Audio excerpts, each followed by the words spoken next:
এই যে পাটায় বা শিলপাটায় যে বাটতেছি বহু বছর পরে, তো এই যে যখন হাত দিয়ে উঠাচ্ছিলাম তখন মনে হচ্ছিল ওই যে আমাদের দেশের সুপারির খোল দিয়ে কাঁচাই টাচাই নেয় না, এরপরে যখন দেশে যাব সুপারির খোল নিয়ে আসবো। নাকি সিলিকনের তো এখন অনেকই পাওয়া যায়, চামচ টামচ পাওয়া যায়, খুন্তি পাওয়া যায়, ওগুলো কি ব্যবহার করব? বলেন তো কোনটা ভালো হবে? হ্যালো, আসসালামু আলাইকুম। আমি কলিকল্পনা, সাউথ কোরিয়া থেকে। গাছের একেবারে লাউ শাকগুলো, এই যে পাতাগুলো কাটলাম, তার সাথে হচ্ছে ডিপের রসুন।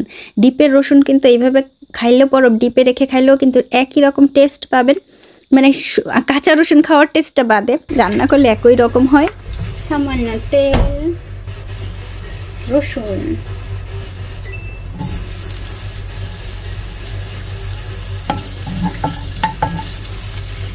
ডিপের রসুনের জন্য এরকম দেখাইতেছে।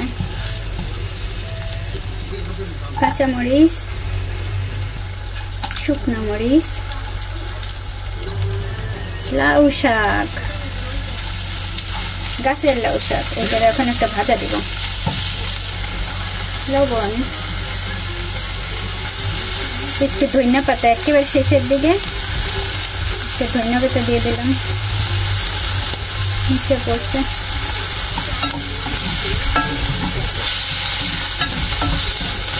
এবার জাল নিয়ে দেবো, নিবাই দিচ্ছি। এবার বাটা দেবো। পুঁই শাকের ডাঁটা কম, তো লাউয়ের ডাঁটা, পুঁই শাকের ডাঁটা দিয়ে একসাথে, আর এই যে পাতা পাতা দিয়ে একটু ঝোল করে নেব। পরে বাগার দেবো, অনেক হলুদ লবণ পরে দেবো, বাগার দেবো।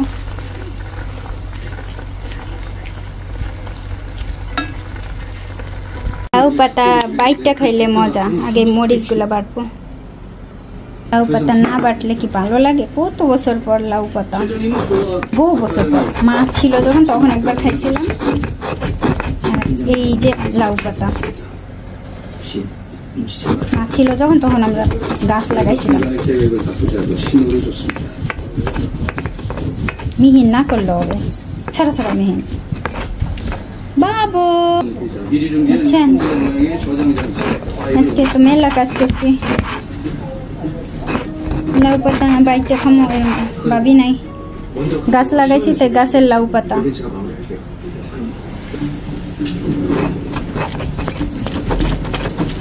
লাউ পাতা বাটা করো পছন্দ। শুকনা মরিচ, কাঁচা মরিচ, পানি টানাইলাম, দেন তারপরে পানি বেরিয়েছে। কি আশ্চর্য! কেউ পছন্দ করেন লাউ পাতা বাটা?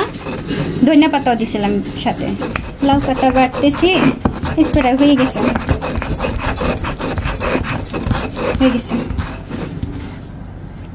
আর বেশি বাটবো না। কে কে পছন্দ করেন পাটায় লাউ পাতা? শুকনা মরিচ, কাঁচা মরিচ, রসুন, ধনিয়া পাতা দিছি, লবণ দিছি। আর কি লাগবে? আর কি কিছু লাগবে? আর তো কিছু লাগে না।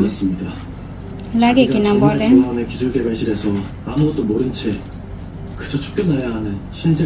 এইভাবে কাঁচা, তাই না? ওই যে সুপারি গাছের খোল আছে না, হ্যাঁ হ্যাঁ রে, আমাকে বাড়ি সুপারি গাছ আছে, তো দুটো সুপারি গাছের খোল নিয়ে আসলো। ওই তো খোল দিয়ে কি সুন্দর কাঁচান যায়, বিরাট ভালো কাঁচান যায়, বুঝছেন? যারা জানেন তারা জানেন। হয়ে গেছে লাউ পাতা, বহু বছর পর, তা আবার পাটায়, বুঝছেন? আর বড় একটা বাটি আনছি, বক্স, যেন একের মানে সবসময় দেখবো যে ও বাটি না বক্স, ও কত বড় একটা বক্স। আমি সত্যিকারে বিশ্বাস করাতে পারবো কিনা, ও নমবাসিস মানে অনেক মজা হয়েছে। আমি সত্যিকারে বিশ্বাস করাতে পারবো কিনা জানি না।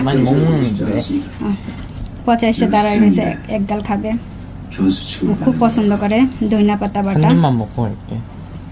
একবার খাবে, বুঝছেন? মুখের লালা পড়তেছে, কত সুন্দর বোঝা যাচ্ছে।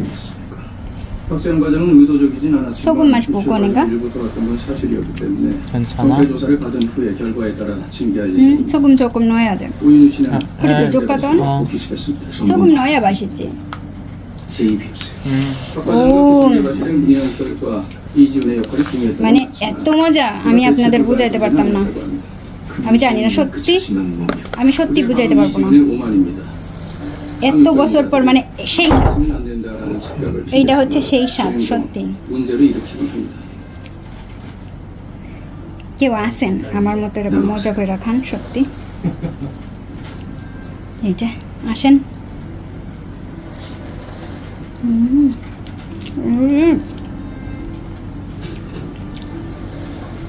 এই হচ্ছে আমাদের দেশের খাবার, বুঝছেন? এই হচ্ছে আমাদের দেশের খাবার। আমি আরেকটু নেবো বাটা।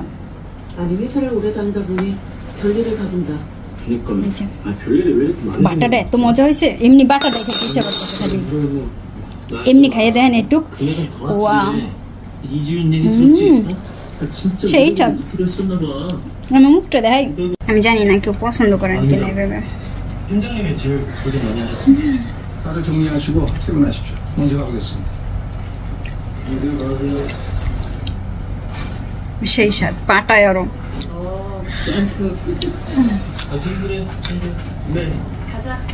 সেই স্বাদ। 아니 어떻게 사람이 그러죠?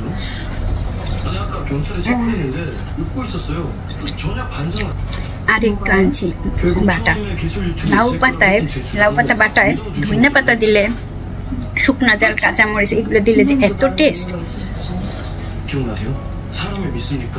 저는 안 믿습니다 하시는 분이 এই আমাদের দেশ, 소리를 믿어준 거예요. এই আমাদের দেশের খাবার কোন দেশে পাইতাম না, তো পাবেন না।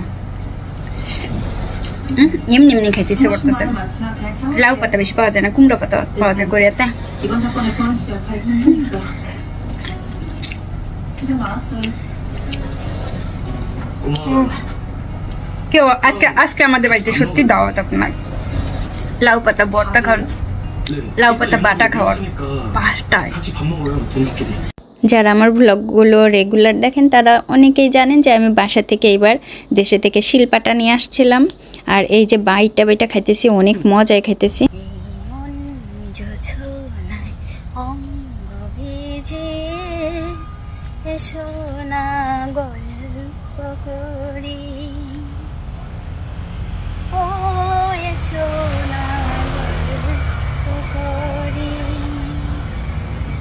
দেখো ওই যে লিমিলি চাঁদ সারা রাত আকাশে স্বর্ণমাঝরি, এই মন যোজনায় অঙ্গ ভিজে এসো না গল্প করি, ও এসো না গল্প করি।